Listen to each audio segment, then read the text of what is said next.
अस्सलाम वालेकुम दोस्तों, welcome to my channel digital facility. दोस्तों आज की इस वीडियो में हम जानेंगे आज के लेटेस्ट सऊदी रियाल के exchange rate Pakistan, India, Bangladesh और नेपाल के लिए कि आज आपको सऊदी अरब के मुख्तलिफ बैंकों से एक रियाल ट्रांसफ़र करने पर क्या रेट मिलेगा। तो फ्रेंड वीडियो को लास्ट तक देखिएगा ताकि आपको पता चल सके कि आज कौन सी बैंक सबसे अच्छा रेट दे रही है। और फ्रेंड डेली बेस पे सऊदी रियाल की लेटेस्ट इन्फॉर्मेशन जानने के लिए चैनल को सब्सक्राइब कर दें और साथ में बेल आइकन को ऑल पे सेलेक्ट कर दें और फ्रेंड साथ ही साथ वीडियो को लाइक भी कर दें। तो फ्रेंड सबसे पहले आज देखते हैं वेस्टर्न यूनियन के रेट जो कि पाकिस्तान के लिए दे रहा है 73 रुपये 68 पैसे, इंडिया के लिए 21 रुपये 86 पैसे, बांग्लादेश 31 टका 07 पैसे और नेपाल के लिए रेट होगा 35 रुपये 35 पैसे। फ्रेंड बात करें यूआर पे की तो पाकिस्तान के लिए दे रहा है 73 रुपये 24 पैसे, इंडिया के लिए 21 रुपये 90 पैसे, बांग्लादेश 30 टका 69 पैसे और नेपाल के लिए रेट होगा 35 रुपये 21 पैसे।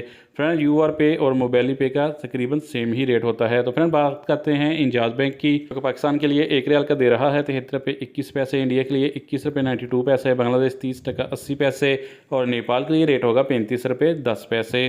फ्रेंड एसटीसी पे आज पाकिस्तान के लिए दे रहा है 73 रुपये 31 पैसे, इंडिया के लिए 21 रुपये 79 पैसे, बांग्लादेश 30 टका 95 पैसे और नेपाल के लिए रेट होगा 35 रुपये 25 पैसे।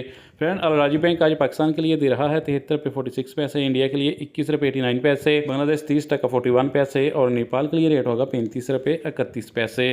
फ्रेंड फौरी बैंक आज पाकिस्तान के लिए दे रहा है 73 रुपये 40 पैसे, इंडिया के लिए 22 रुपये 01 पैसे, बांग्लादेश 30 टका 82 पैसे और नेपाल के लिए रेट होगा 35 रुपये 20 पैसे। लास्ट में देखते हैं एनसीबी क्विक पे के रेट जो कि पाकिस्तान के लिए एक रियाल का दे रहा है 73 रुपये 18 पैसे, इंडिया के लिए 21 रुपये 75 पैसे, बांग्लादेश 30 टका 42 पैसे और नेपाल के लिए रेट होगा 34 रुपये 98 पैसे। तो फ्रेंड ये थे आज के सऊदी रियाल के लेटेस्ट एक्सचेंज रेट।